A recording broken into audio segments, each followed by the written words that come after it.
NASA has been sending telescopes to space for decades, but none comes close to the James Webb Space Telescope. While it came with a hefty bill and massive delays, no other observation station has come with the expectations as high as the JWST. However, the new powerful telescope is already proving itself up to the task with a terrifying discovery about the warp bubble that changes everything. What is warp bubble? What has the JWST found? But most importantly, should you be afraid? Space is a vast place with many intriguing places to visit. There are billions of stars, galaxies, exoplanets, black holes, and more out there. As a race, humans are inquisitive and want to know what is in their environment, both near and far. Because of this, we want to know what we can find out there. Do we have cosmic neighbors of equal or more intelligence than ours? Is there an exoplanet out there that supports life in any form? One impediment to space exploration, however, is distance. Literally everywhere in the universe is far. If by any chance you're in doubt, ask Elon Musk, whose ambition is to put humans permanently on Mars. The red planet is relatively in our backyard, going by the massive scale of the universe. However, volunteers for Musk's colonization effort have to bear more than 5 months of travel through the harsh environment of deep space before touching down on their new home planet. But what if you want to visit the closest exoplanet to the Earth, Proxima b? With the capacity of modern technology, that is just a pipe dream. The exoplanet is 4.24 light-years away. A light-year is 5.88 trillion miles, meaning at 4.24 light-years, the nearest exoplanet is about 25 trillion miles away. That is just not feasible. However, this will not break our spirit of exploration, and we have found ways to getting to distant celestial objects. Space telescopes. If we can't get to these objects, we can put out powerful eyes that can study them and reveal their secrets from afar. Galileo was the first to point a telescope at the sky to make cosmic findings. However, even Galileo would be surprised by the sophistication of the telescopes we now put in orbit. NASA has a long history of sending telescopes to space. One of the most celebrated telescopes in space is the Hubble, which has been delivering solid results for decades. It orbits the Earth, from where scientists train it on different parts of the universe. However, NASA is the type of agency that simply can't stop launching satellites and finding uses for them. In relation to the warp drive, there is a new eye in outer space that surpasses anything humans have launched for the purpose of observing objects far removed from us in the universe. That is the James Webb Space Telescope, which takes over as the leading space telescope from the Hubble. When a telescope can overtake Hubble, you know it has to be very special. It is 100 times more powerful than the Hubble. For now, the farthest into the universe's history that we can stare is within 330 million years of the Big Bang. But thanks to the JWST, scientists can now see further back to observe how stars were formed close to the event that birthed the universe. If you're wondering how it's possible for the JWST to look back billions of years, it's because light from some distant stars is just reaching us after spending billions of years traveling to us from trillions upon trillions of miles away. This light will show us what the stars looked like back then, even though some of them may have died. And after keeping things top secret, NASA has released the list of the first set of images that it will use to demonstrate the capabilities of the JWST. It includes a pair of nebulae and radiant regions in interstellar space known as the Carina Nebula. It is a billowy cloud of gas and dust located about 7,600 light-years from Earth, which hosts many bright stars that are many times larger than our Sun. The images will also include the Stevens Quintet, a cluster of galaxies located about 290 million light-years away. This galaxy group is fascinating because 4 out of the 5 galaxies are locked in a kind of dance together, their shapes warped by each other's gravitational fields. We will see stunning images of another galaxy cluster, the SMA CS 0723. What is interesting about this cluster is that the galaxies distort and magnify the light coming from other objects behind them. This property lets telescopes pick out very distant and faint galaxies farther out. In fact, this kind of scenario is where the JWST shines best. Lastly, for the initial images, NASA promises images of the WASP-96b, a giant exoplanet orbiting a star that is located 1,150 light-years away. Meanwhile, technically the JWST won't produce an image of the exoplanet, but we will get a spectrum instead. The spectrum is visual data that reveal which kinds of molecules exist in the exoplanet's atmosphere. This is another area of astronomy in which scientists are looking forward to fully utilizing the JWST. Finding exoplanets is very difficult because of the way they interact with the stars that they orbit, but the new telescope is going to make it very much easier. Scientists are not just looking for exoplanets, but they are studying them to find clues of life, so the JWST might be the space telescope that finally discovers aliens. However, few discoveries made by the JWST will come close to the warp bubble because it is going to change everything. Let us start with what a warp bubble is. This is a pretty complicated subject that requires a lot of maths knowledge for a detailed understanding, but we will make do with a basic definition. A warp bubble is a bit of space that is contracted in the front and expanded in the back. The contraction and expansion theoretically pushes the bubble and its contents forward at speeds surpassing the speed of light without ever violating the laws of physics, because when you travel using a warp bubble, you are actually not technically traveling faster than light, you are only surfing a bubble of condensed space. Why is there so much hype around warp bubbles? That is because they eliminate a major problem of faster than light travel: time dilation. What does this mean? Let us say you did manage to travel faster than light. Everything else outside of your craft would speed up, meaning that the 3-hour tour you took to a nice tropical planet could have equated to years of time passing on Earth. Put simply, if you plan to move faster than light while following the known laws of physics, you would better say goodbye to everything you've ever loved before heading out. However, warp bubbles get around this problem because the space inside the bubble remains unaffected. So an hour of travel that you spend traveling at warp speed would mean that only an hour passed for everyone else not currently in your warp bubble. Warp travel is not strange to fans of the Star Trek franchise. The warp drive is a charming futuristic technology from the Star Trek universe, which since its first episode in 1966 includes 10 television series and 13 feature films. In these series and movies, characters explore the universe using powerful and fast spaceships, traveling from planet to planet and communicating with a crew of aliens. The torsion engine is the center of attraction because without it, the story would be implausible. The universe is strange, unimaginable, and insanely large, and even if you want to visit the next star, the immense cosmic distances create an almost impossible barrier. Let's take a look at the next star, Proxima Centauri, 4.5 light-years away. This distance means it takes 4.5 years to reach the star if you could manage to attain the speed of light. Light flies at full cosmic speed and acts as a sort of universal speed cap, so any other method takes longer. In fact, if you decide to use the fastest space probe ever built, the long journey through the interstellar void would take nearly 8,000 years. So it makes sense to stay put to Earth and its immediate environment. Of course, the Star Trek crew didn't stay close to the Earth because they found a solution. This solution makes long-distance travel possible by shortening the distance. The torsion engine using warp drive tech achieves this by juggling space and time, making for great entertainment. Warp drive was destined to remain imaginary until a scientist suddenly realized that such an engine was really possible at the end of the last century. What are the real-life implications of warp bubbles? Well, let us take a look at the closest star to Earth, Proxima Centauri. It is about 4.25 light-years away, which is about 25 trillion miles or 40 trillion kilometers. The fastest ever spacecraft, the Parker Solar Probe, will reach a top speed of 450,000 miles per hour. This is very fast because it will take just 20 seconds to go from Los Angeles to New York City at that speed. But if you head for Proxima Centauri at that speed, it would take you about 6,633 years to reach your destination. But with warp bubbles, you can theoretically get to Alpha Centauri in a month, as measured by clocks on the spacecraft and clocks in mission control.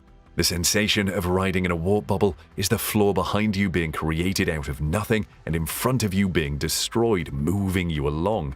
Warp bubbles were long the domain of science fiction until theoretical physicist Miguel Alcubierre came along and theorized his Alcubierre warp drive in 1994, which maintained general relativity while allowing for faster-than-light travel. The physicist was Miguel Alcubierre, and he came up with a theory that rocked the scientific community globally. In 1994, Alcubierre watched an episode of Next Generation while doing his PhD research on Einstein's general theory of relativity, where heavy masses can curve space and time. And so Alcubierre picked up a scrap of paper, did the calculations, and laid the foundation for an article that appeared in the Science magazine later that year. In his paper, Alcubierre describes how you can compress space and time in front of a spacecraft and stretch it back behind the ship so that you have to travel a much smaller distance to the desired destination, safely trapped in what he calls a torsion bubble. In visualization, the concept was compared to a surfer riding a wave, and a metaphor often used to describe how a ship could travel the stars. There is, however, a problem with Alcubierre's warp bubble. You see, the warp engine is tough to build in reality. You can't just curve space forcefully with normal mass. To do so, you need exotic matter which has negative gravity. Alcubierre's warp drive would work by creating a bubble of flat spacetime around the spaceship and curving spacetime around that bubble to reduce distances. The warp drive would require either negative mass, a theorized type of matter, or a ring of negative energy density to work. But since physicists have never observed negative mass, we are left with negative energy as the only option. To create negative energy, a warp drive would use a huge amount of mass to create an imbalance between particles and antiparticles. For example, if an electron and an anti-electron appear near the warp drive, one of the particles will get trapped by the mass, and this results in an imbalance. This imbalance results in negative energy density. Alcubierre's warp drive would use this negative energy to create the space-time bubble. But for a warp drive to generate enough negative energy, you would need a lot of matter. Alcubierre estimated that a warp drive with a 100-meter bubble would require the mass of the entire visible universe. Sounds like a no-go area. Well, in 1999, physicist Chris Vandenbroek showed that expanding the volume inside the bubble but keeping the surface area constant would reduce the energy requirement significantly to just about the mass of the Sun. This is a significant drop in the requirement, but for practical purposes, where do we get the mass of the Sun to expend on a single trip? Dozens of warp engine publications would follow in the following decades, but they all remained theoretical exercises and thought experiments that manipulated the formulations of the theory of relativity in search of new insights. The need for the foreign matter remained. That was until Eric Lentz, a physicist at the Pacific Northwest National Laboratory in the US, stepped in. He watched Star Trek as a kid, however, he has not been able to forget about the warp drive and has been thinking of how to bring the special machine to life. Lentz first read Alcubierre's professional article when he was a teenager, and while he found it fascinating, he didn't understand much about it at the time, but he continued to read warp drive publications long after he started working as a physicist. However, when he had some time to spare during the COVID lockdown months, he returned to his old interests. That was when he realized that everyone had overlooked something. In his article, Alcubierre investigated the simplest possible solution to the formulations of the theory of relativity. This solution resulted in the Alcubierre engine, a warp bubble powered by a massive amount of negative gravity. Lentz decided to try some of the more unusual mathematics and realized he could also solve formulas with it. In the torsion bubble obtained by Lentz, the mass was in the places where the curvature was greatest, but much more importantly, you can make his bubble with ordinary, everyday things. You didn't need an ounce of stranger things. Lentz was surprised that no one had tried this before. Although the Lentz engine was already more practical than the Alcubierre engine, you still needed a lot of mass for it. But it is still because you need mass 1,000 times smaller than the Sun. That's still a massive amount of kilos, but it is more manageable. It looked like warp bubbles could be put to rest as a concept that could never happen in real life. However, a completely chance discovery is fueling interest in warp bubbles again and could prove to be a breakthrough. But for fans of the warp drive, there is another source of hope of seeing a real warp drive built. And in the classical method of discovering things, the way to construct a working warp drive might have been discovered by accident.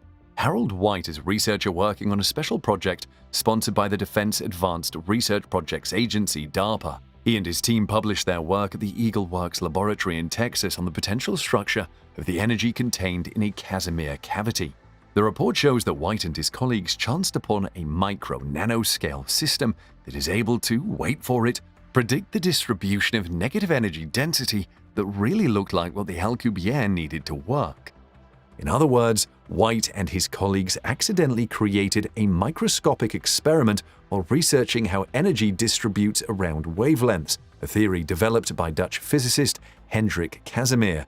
The experiment resulted in enough theoretical energy to achieve warp speed, a concept theorized by Alcubierre.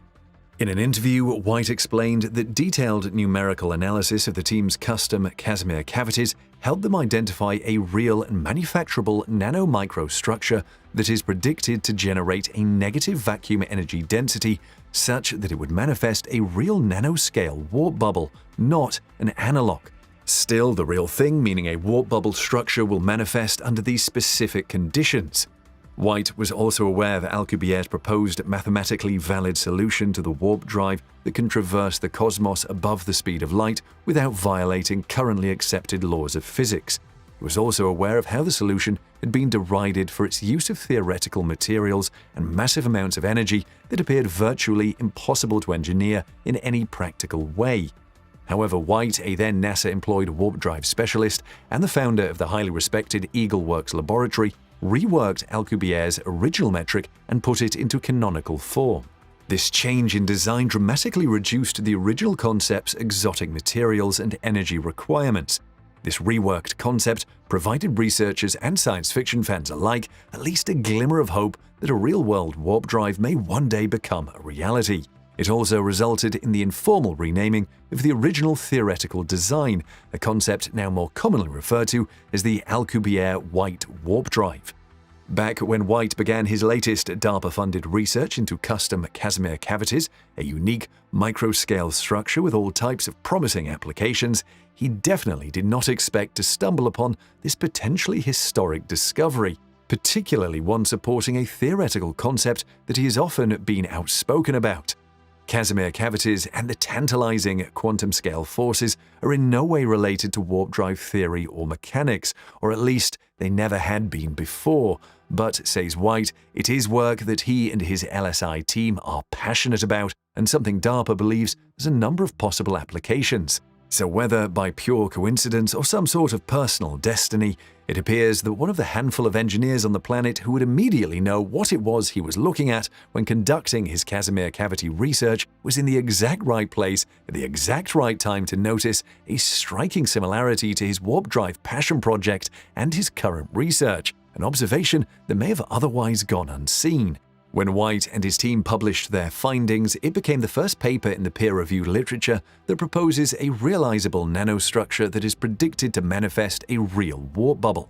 This fortuitous finding not only confirms the predicted toroidal structure and negative energy aspects of a warp bubble, but also resulted in potential pathways White and other researchers can follow when trying to design and one day actually construct a real-world warp-capable spacecraft. According to White, this is a potential structure we can propose to the community that one could build that will generate a negative vacuum energy density distribution that is very similar to what's required for an Alcubierre space warp. To further evaluate his groundbreaking results and move the research forward, White and his team have come up with a proposed design for a testable nanoscale warp drive craft. The original experiment White's team was working on consisted of a toy model consisting of a 1-micron diameter sphere centrally located in a 4-micron diameter cylinder. This was analyzed to show a 3-dimensional Casimir energy density that correlates well with the Alcubierre warp metric requirements. White therefore believes that chip-scale experiments might be explored to attempt to measure tiny signatures illustrative of the presence of the conjectured phenomenon, a real, albeit humble, warp bubble, the holy grail of Star Trek. He proposes that the community use this potential structure to generate a negative vacuum energy density distribution similar to what's required for an Alcubierre space warp. White and his team have neither built nor tested the proposed nanoscale warp craft design. However, he noted, if the LSI team were to undertake that at some point, they would probably use a NanoScribe GT 3D printer that prints at the nanometer scale. Basically, they have the means to do it, they just need the opportunity. Sadly for Star Trek fans, White says there is no plan to do this currently because they are laser-focused on the custom Casimir cavities. However, even though White and his team cannot currently build the proposed nanoscale warp craft, they have outlined a second testable experiment that involves stringing a number of these Casimir-created warp bubbles in a chain-like configuration. This design would allow researchers to better understand the physics of the warp bubble structure already created and how a craft may one day traverse actual space inside such a warp bubble. Don't be surprised by White's reluctance to branch into building nanoscale warp drive models. DARPA is paying the LSI Eagleworks lab to explore Casimir cavities and not the accidental discovery of a warp bubble, regardless of its potentially staggering implications or the excitement surrounding it. However, White believes it's a matter of time before his mini-warp craft is designed and tested, whether by him or another researcher. White cautioned that this doesn't mean we are near building a fully functioning warp drive, as much more science needs to be done. However, there is at least a glimmer of hope that humanity one day could be zipping all over the cosmos in a Star Trek-inspired warp bubble. Let's hear what you